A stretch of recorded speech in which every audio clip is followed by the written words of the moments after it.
இது ஃபர்ஸ்ட் மலேசியாவின் செய்திகள் உங்களுக்காக.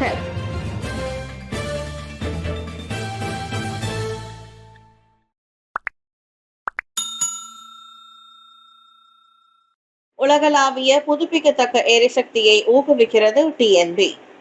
பிரிட்டன் ஈஸ்ட்ஃபீல்ட் மற்றும் பங்கர்ஸ் ஹில்லில் 102 மெகாவாட் கொள்ளளவு கொண்ட சூரிய மின் உற்பத்தி நிலையங்களை அமைத்திருப்பதன் வழியாக உலகளாவிய புதுப்பிக்கத்தக்க எரிசக்தி RE சந்தையில் மலேசியாவின் விரைவான விரிவாக்கத்தை தென்னாக்கா நேஷனல் நிறுவனம் டிஎன்பி ஊக்குவிக்கிறது.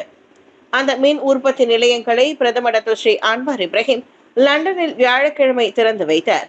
நாட்டின் மின்சார உற்பத்தி நிறுவனமான டிஎன்பிக்கு சூரிய மற்றும் காற்றாலை ஆற்றல் உற்பத்தி சொத்துக்களை உள்ளடக்கி 11.3 ஜிகாவாட் கொள்ளளவில் புதுப்பிக்கத்தக்க எரிசக்தியை கொண்டுள்ளது.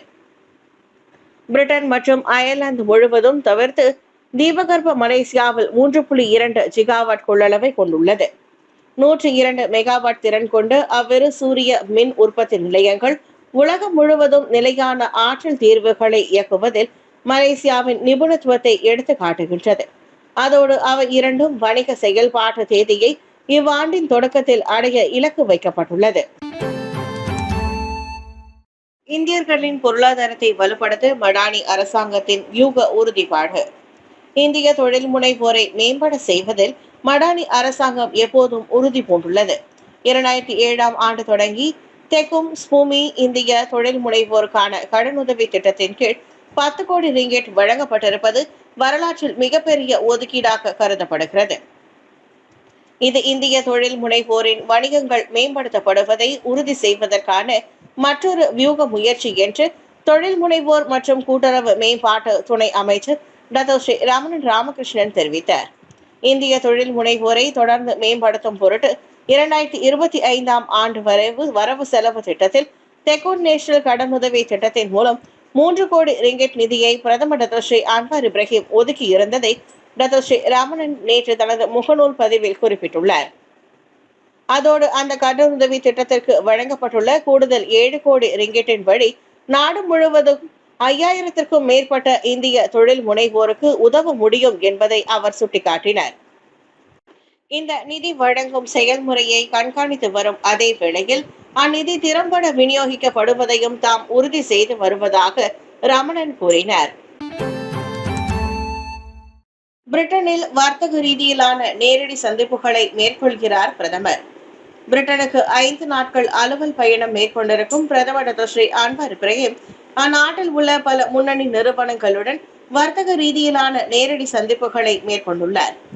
அதில் SCP எனப்படும் ஸ்டாண்டர்ட் சார்ட்டர்ட் வங்கியின் தலைமை செயல்முறை அதிகாரியின் தலைமையில் நடைபெற்ற சந்திப்பிலும் அன்வார் கலந்து கொண்டார். JSSEZ எனப்படும் ஜொஹூர் சிங்கப்பூர் சிறப்பு பொருளாதார மண்டலத்தில் உலகளாவிய வர்த்தகங்கள் ஈடுபடுவதை எளிதாக்க மலேசியா மற்றும் சிங்கப்பூர் அரசாங்கங்களின் ஒத்துழைப்பிற்கான சாத்திய கூறுகளை SCB ஆராய்ந்து வருவதாக மலேசிய அதிகாரிகள் தெரிவித்தனர்.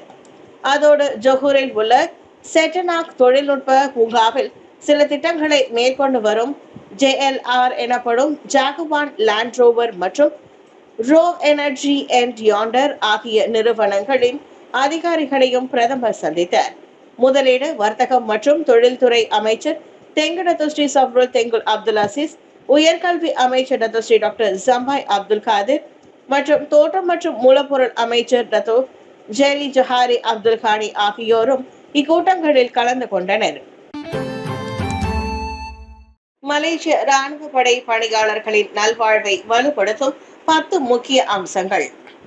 மலேசிய ராணுவ படை பணியாளர்களின் நல்வாழ்வை வலுப்படுத்தும் நோக்கில் தற்காப்பு அமைச்சு 10 முக்கியமான அம்சங்களை கோடிட்டுள்ளது.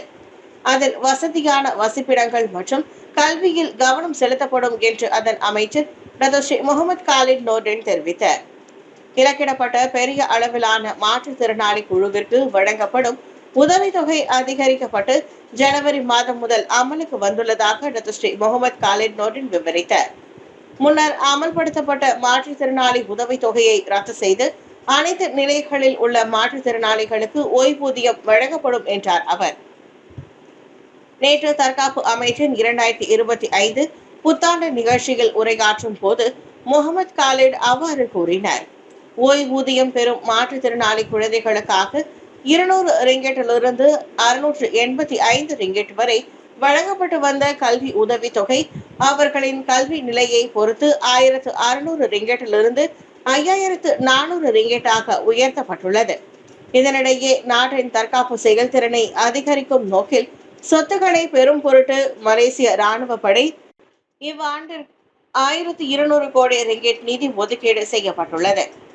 இவ்வாண்டில் ஒப்புதல் அளிக்கப்பட்ட முக்கிய சொத்துக்களின் பட்டியலில் தரைப்படைக்காக 105 மில்லிமீட்டர் பேக் ஹவுச்சர் வகை பீரங்கியும் அடங்கும் என்று தற்காப்பு அமைச்சர் டத்தோஸ்ரீ முகமது காலிட் நோர்டின் தெரிவித்தார். MIED கேர் 722 மாணவர்களுக்கு எய்ம்ஸ் பல்கலைக்கழகத்தில் உபகார சம்பள நேர்முக தேர்வு. எய்ம்ஸ் பல்கலைக்கழகம் ஆண்டுதோறும் இந்திய மாணவர்களுக்கும் நிதி சுமையை எதிர்நோக்குகின்ற மாணவர்களுக்கும் கல்வி வளர்ச்சிக்காக MIED கேர் உபகார சம்பள வாய்ப்புகளை வழங்கி வருகிறது.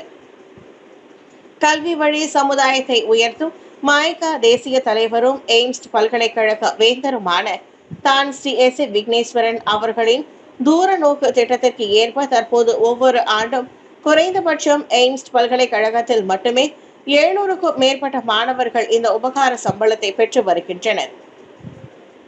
முன்பிலிருந்தே இந்த உபகார சம்பளம் வழங்கப்பட்டு வந்தாலும் தான் ஸ்ரீ விக்னேஸ்வரன் அவர்கள் தலைமை பொறுப்பிற்கு வந்த பின்னர் 50 முதல் 60 மாணவர்கள் வரை பெற்று வந்த இந்த உபகார சம்பள வாய்ப்பு தற்போது 700க்கும் மேற்பட்ட மாணவர்கள் வரை வழங்கப்படுகிறது என்பது குறிப்பிடத்தக்கது.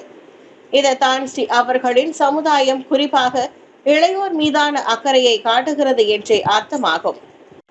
நல்ல கல்வி தகுதியும் உயர் மதிப்பெண்களும் பெற்ற மாணவர்களுக்கு நிதி சுமையை குறைத்து அவர்களின் விருப்பமான துறையில் மேற்கல்வியை முடிக்க வழிவகை செய்யும் முயற்சியான இத்திட்டத்தில் பல மாணவர்கள் பயனடைந்து வருகின்றனர். அந்த வகையில் இந்த வருடமும் MIED கேர் உபகார சம்பள வாய்ப்புகளுக்கான நேர்முக தேர்வு நேற்று எய்ம்ஸ் பல்கலைக்கழகத்தில் நடத்தப்பட்டது. 19 பட்டப்படிப்புகளுக்கான 722 மாணவர்கள் இந்த MIED கேர் உபகார சம்பள நேர்முக தேர்வில் கலந்து கொண்டனர். வலியில்லா பினாங்கு அதிநவீன இயந்திரங்கள் மூலம் சுகாதார பராமரிப்பு சேவை. பினாங்கு மக்களுக்கான மருத்துவ பராமரிப்பு சேவைகளை அடுத்த கட்டத்திற்கு எடுத்து செல்லும் வகையில் அதிநவீன இயந்திரங்கள் கொள்முதல் செய்யப்படுகின்றன. ஜெர்மனியின் எலிவேஷன் நிறுவனத்திலிருந்து 3 piezo wave 2 touch focus shock wave இயந்திரங்களை வாங்குவதற்காக பாகான் நாடாளுமன்ற உறுப்பினர் லிம் குவாங் யங் அறிவித்தார். தலா 1,50,000 ரிங்கிட் மதிப்புள்ள இந்த அதிநவீன பிசியோதெரபி இயந்திரங்கள் பினாங்கு மருத்துவமனையிலும் ஆயர் இதாம் சுகாதார கிளினிக்கிலும் நிறுவப்பட உள்ளன. வரும் மார்ச் தொடக்கத்தில் அவை செயல்பாட்டுக்கு வரும் என எதிர்பார்க்கப்படுகிறது. பிசோ வேவ் 2 டச் தசைக்கூட்டு நிலைமைகள், நாள்பட்ட வலி மற்றும் விளையாட்டு காயங்களுக்கு திறம்பட சிகிச்சை அளிக்க வடிவமைக்கப்பட்ட ஊடுருவல் அல்லாத பிசியோதெரபி தொழில்நுட்பமாகும். வலி மேலாண்மை மற்றும் புத்துணர்வு சிகிச்சைகளில் துல்லிய செயல்திறனை கொண்ட அவ்வியந்திரங்கள் பினாங்கு சுகாதார அமைப்பில் ஒரு புரட்சிகரமான அங்கமாகும்.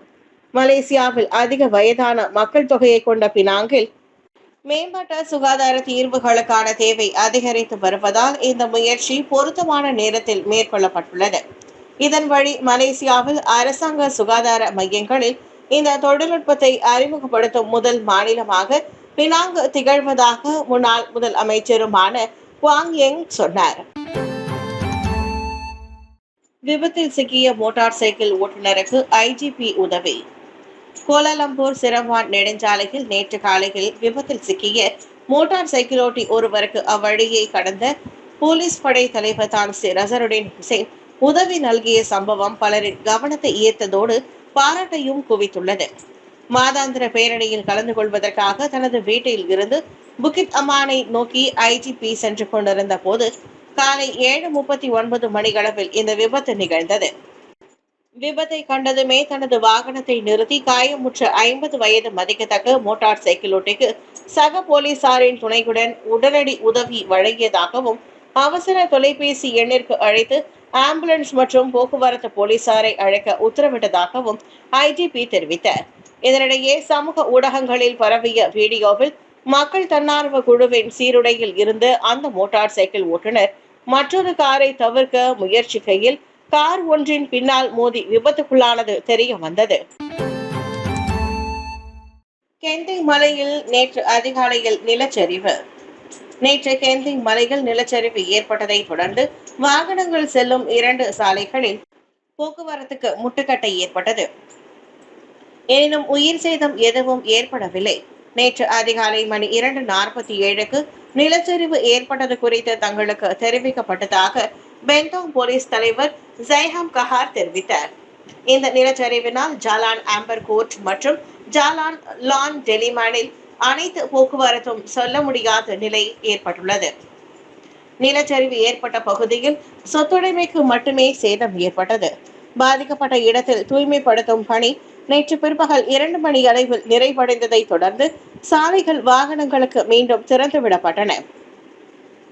நிலச்சரிவு ஏற்பட்ட பகுதியை அதிகாரிகள் தொடர்ந்து கண்காணித்து வருவார்கள். இச்சம்பவம் குறித்து பொதுமக்கள் பொய்யான தகவல்களை பரப்புவதோ அல்லது ஆருடங்களை வெளியிட வேண்டாம் என கேட்டுக் கொள்ளப்பட்டுள்ளனர்.